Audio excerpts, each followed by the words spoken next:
प्यारे विद्यार्थियों, आज हम डॉक्टर हरिवंश राय बच्चन जी द्वारा लिखित कविता पौधों की पीढ़ियाँ की प्रसंग सहित व्याख्या करेंगे। आओ पहले कविता पढ़ें। पौधों की पीढ़ियाँ।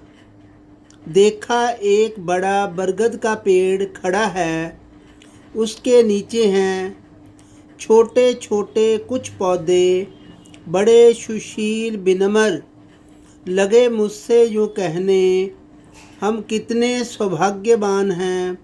आसमान से आग बरसे, पानी बरसे, आंधी टूटे, हमको कोई फिक्र नहीं है।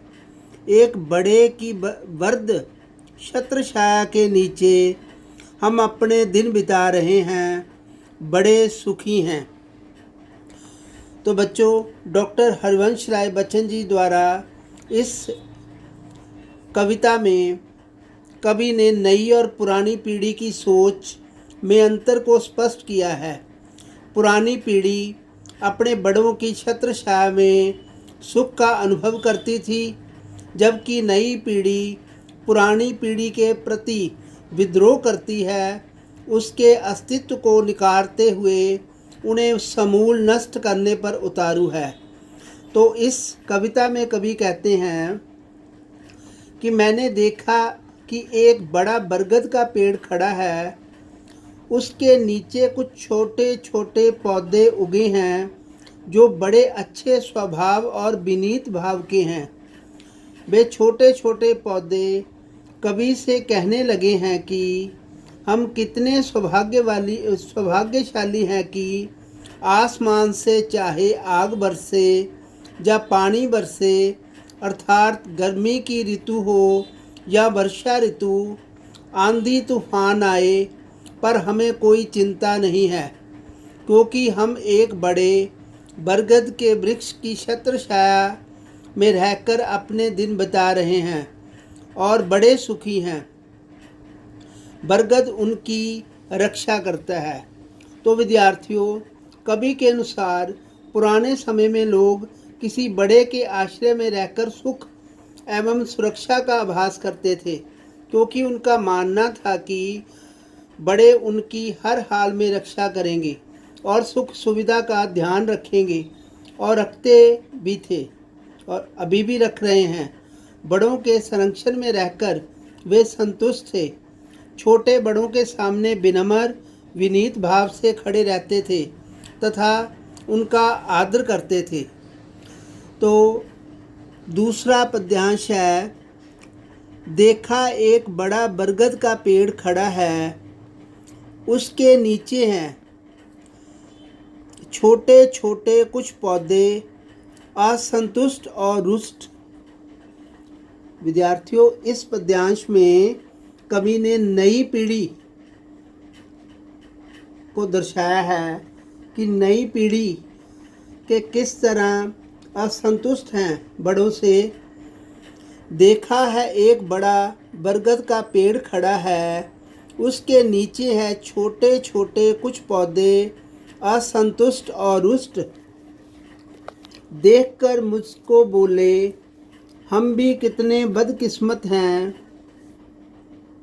जो खतरों का नहीं सामना करते। कैसे वे ऊपर उठ सकते हैं, इसी बड़े की छाया ने तो हमको बौना बना रखा, हम बड़े दुखी हैं। तो प्रस्तुत पंक्तियों में कवि हरिवंश राय बच्चन जी ने नई और पुरानी पीढ़ी की बुजुर्गों के प्रति विचारधारा का विश्लेषण किया है। कवि बदले परिवेश में नई पीढ़ी के मनोभावों को व्यक्त करते हुए कहते हैं कि मैंने देखा कि एक बड़ा बरगद का पेड़ खड़ा है, जिसके नीचे कुछ छोटे छोटे पौधे थे जो असंतुष्ट और नाराज थे। कवि कहता है कि मुझे देखकर वे छोटे छोटे पौधे कहने लगे कि हम कितने बदकिस्मत हैं, जो खतरों का सामना नहीं कर सकते, क्योंकि हमारे स्थान पर एक बड़ा बरगद का पेड़ सब कुछ सह लेता है। बिना संघर्ष किए तथा खतरों का सामना करके हम कैसे उन्नति कर सकते हैं, क्योंकि इसी बड़े बरगद के पेड़ की छाया ने हमें छोटे कद का बना रखा है। हम बड़े दुखी हैं क्योंकि हम कुछ नहीं कर सकते। विद्यार्थियों, कवि का भाव यह है कि नई पीढ़ी अपने बुजुर्गों से बड़ी नाराज है, क्योंकि उन्हें लगता है कि बड़ों का संरक्षण उनकी उन्नति एवं विकास में बाधक बन रहा है। बड़ों के संरक्षण में वे संघर्ष करने, खतरों का सामना करने से वंचित रह जाते हैं। कवि ने यहाँ दूसरी पीढ़ी की बात की है, जो बड़ों के संरक्षण से असंतुष्ट तथा नाराज है। तो इस पद्यांश में हमने देखा है कि दूसरी पीढ़ी किस तरह अपने बड़ों से नाराज है। इसके आगे वाला पद्यांश है, देखा एक बड़ा बरगद का पेड़ खड़ा है, उसके नीचे हैं छोटे छोटे कुछ पौधे, तने हुए उदंड। देखकर मुझको गरजे, हमको छोटा रखकर ही ये बड़ा बना है। जन्म अगर हम पहले पाते तो हम इसके अगर्ज होते, हम इसके दादा कहलाते। इस पर छाते नहीं वक्त का जुल्म हमेशा, हम जो ही सहते रह जाएंगे।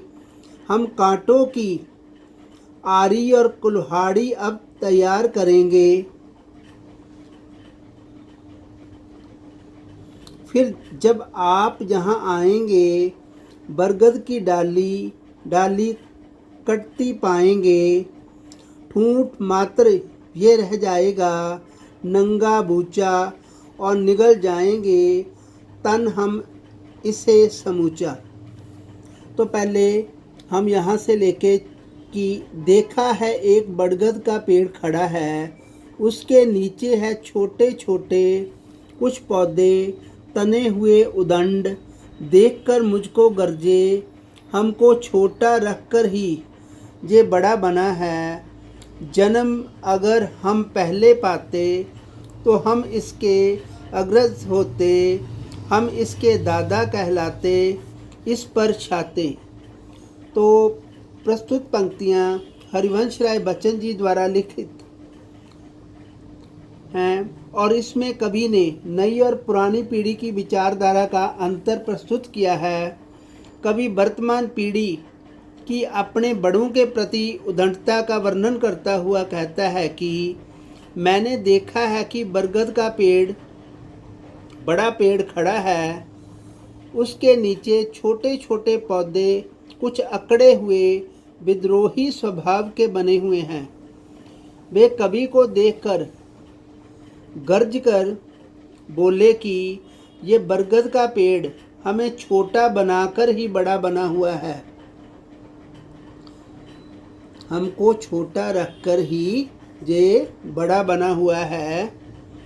यदि हमारा जन्म भी इससे पहले हुआ होता तो हम इसके बड़े भाई अर्थात बुजुर्ग या बड़े होते, तब हम इसके दादा कहलाते और इसे अपनी छाया प्रदान करते, अर्थात ये हमारे संरक्षण में रहता। तो विद्यार्थियों, कवि के अनुसार वर्तमान पीढ़ी अपने बड़ों का आदर करना तो दूर रहा, वह अपने उनके प्रति विद्रोह की भावना रखती है। उसे बड़ों का होना असह्य लगता है। तो इसी तरह आगे कवि कहता है कि नहीं वक्त का जुर्म हमेशा, हम जो ही सहते जाएंगे। तो जो नई पीढ़ी के हैं बच्चे, तो वो क्या कहते हैं, नहीं वक्त का जुर्म हमेशा, हम यूं ही सहते जाएंगे। हम कांटों की आरी और कुल्हाड़ी अब तैयार करेंगे। फिर जब आप यहाँ आएंगे, बरगद की डाली डाली कटते पाएंगे, ठूंठ मात्र यह रह जाएगा, नंगा बूचा और निगल जाएंगे तब हम इसे समूचा।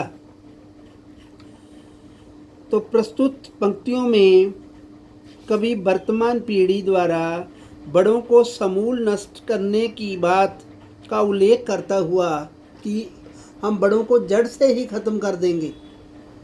कैसे कहते हैं? कवि वर्तमान पीढ़ी द्वारा बड़ों को समूल नष्ट करने की बात का उल्लेख करता हुआ कहता है कि हम समय के अत्याचार को सदा इसी प्रकार सहन नहीं करते जाएंगे। हम तो कांटों की आरी और कुल्हाड़ी तैयार करेंगे। फिर आप जब यहाँ आएंगे तो बरगद की डाली डाली कटी हुई पाएंगे, और ये बरगद का पेड़ जो आप अपने आप को बड़ा समझता है, डालियों और पत्तों से रहित एक सूखे पेड़ की तरह नंगा बूचा रह जाएगा। हम इसे सारे का सारा निगल जाएंगे। तो कवि के अनुसार वर्तमान पीढ़ी अपने बड़ों का निरादर करने पर ही नहीं तुली, बल्कि वह उन्हें जड़ से नष्ट करना भी चाहती है। इसलिए वह अपनी पूर्व पीढ़ी के प्रति विद्रोह की भावना रखती है। तो विद्यार्थियों, आज हमने पौधों की पीढ़ियों की उदाहरण से नई पीढ़ी और पुरानी पीढ़ी जो बुजुर्गों के प्रति सम्मान की भावना रखती थी, और अब जो नई पीढ़ी है वो बुजुर्गों के प्रति, अपने बड़ों के प्रति कैसा विद्रोह मन में रखती है, वो हमने पढ़ा। तो मुझे ये आपको कहना होगा कि आप बड़ों का आदर करें और अपने बड़ों की बात सदा मन में रखें, उनकी बात को मानें। तो आज हमने ये कविता पढ़ी है, इसकी प्रसंग सहित व्याख्या आपने अपनी उत्तर पुस्तिकाओं में लिखनी है। धन्यवाद।